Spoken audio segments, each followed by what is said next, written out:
Amadou Thierno Mbone Camara, vous êtes non seulement le président de... Malheureusement, il n'était pas à la rencontre. Ah, il n'était pas là-bas. Ok. Pas là. Vous êtes le président de Rémi Guy, qui est donc une association de presse en ligne, mais en même temps, vous êtes quand même membre du conseil d'administration de la Maison de la Presse. Donc, même si vous n'étiez pas physiquement, on a dû vous rapporter le compte-rendu.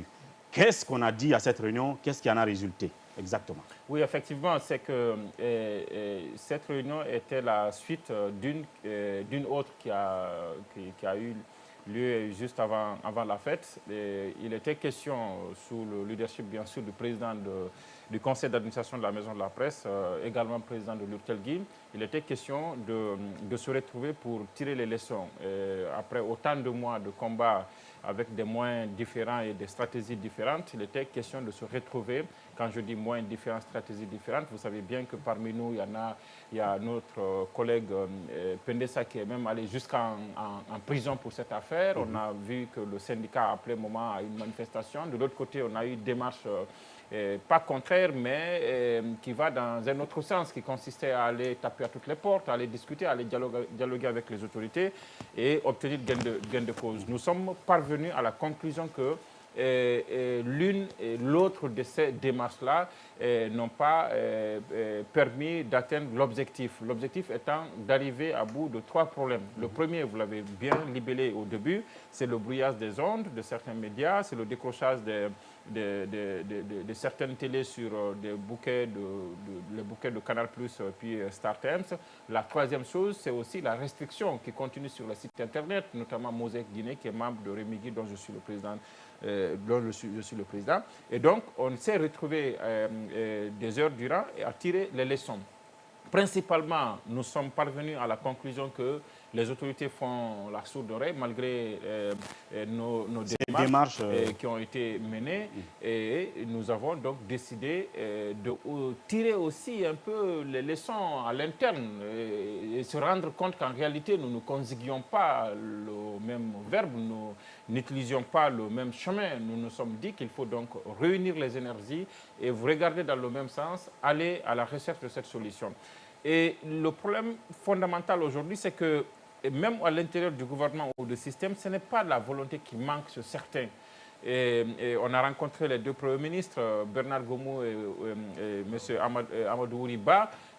On a été un peu surpris de voir que M. Baouri, au lieu de foncer aller à la présidence, c'est plutôt prendre le ministre de l'Information, aller voir la haute autorité de la communication. On comprend que l'affaire le préoccupe, mais on pensait qu'il serait parti plutôt de l'autre côté parce que nous avons aujourd'hui quasiment la certitude que le problème, la solution, c'est à ce niveau. Et si on le dit à ce niveau, ce n'est pas des déclaration gratuite.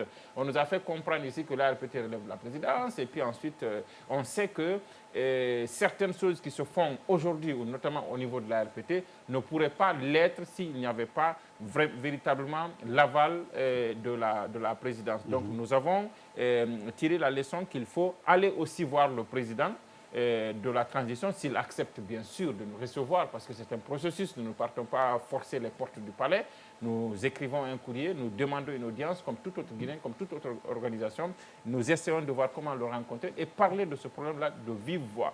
Et ça ne veut pas dire aussi que, nous n'avons pas foi aux démarches qui sont en train d'être faites par le ministre de l'Information et de la Communication, par la haute autorité de la communication, mais aussi par la primature. Toutes ces instances, nous reconnaissons et félicitons les efforts qui sont en train de déployer et nous les encourageons à continuer. Aller voir le président ne voudrait pas dire qu'on n'a plus foi à ce qu'ils font, mais nous sommes un peu plus pressés qu'eux et nous pensons qu'il faut aller s'attaquer au problème à la racine et nous pensons que la racine, c'est véritablement la présidence de la transition. Et donc, cette réunion n'a pas pu aboutir à un consensus. On s'est séparés à l'idée de se reprendre après. Et c'est cette réunion de retrouvailles qui a eu récemment, à laquelle j'étais absent.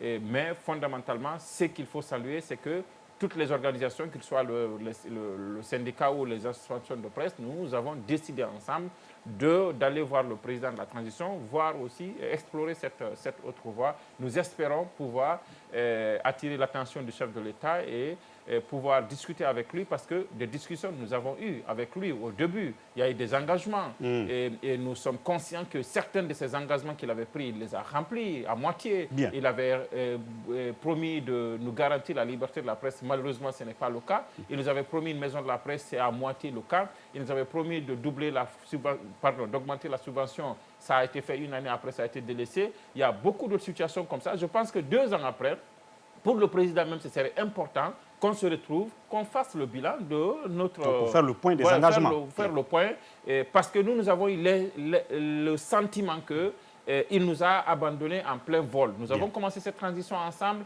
L'une des premières décisions favorables que le président a prises, c'était en faveur de la presse. Quand nous l'avons rencontré, tout de suite, il a accédé à la demande qui consistait à lever pour nous la mesure d'état d'urgence à l'époque, pour nous permettre de nous promener au-delà des heures de l'état d'urgence au temps de coronavirus. La deuxième chose, toutes les institutions étaient dissoutes. Nous avons demandé au président de nous rétablir la haute autorité de la communication. Il a accédé à cette demande également. Nous ne pouvons pas rester sans rappeler ces faits-là, mais il faut aussi aujourd'hui arriver à la conclusion que nous avons le sentiment qu'il nous a largués en plein vol parce que nous souffrons il est inutile de revenir sur tout ce qui a été dit ici sur le plateau et sur la sanction et tout ça. Bien. Et donc, c'est important de rencontrer le président aujourd'hui, de faire le point. Peut-être que ce sera l'occasion pour lui de nous dire c'est quoi la sécurité d'État, comment ils ont appelé ça.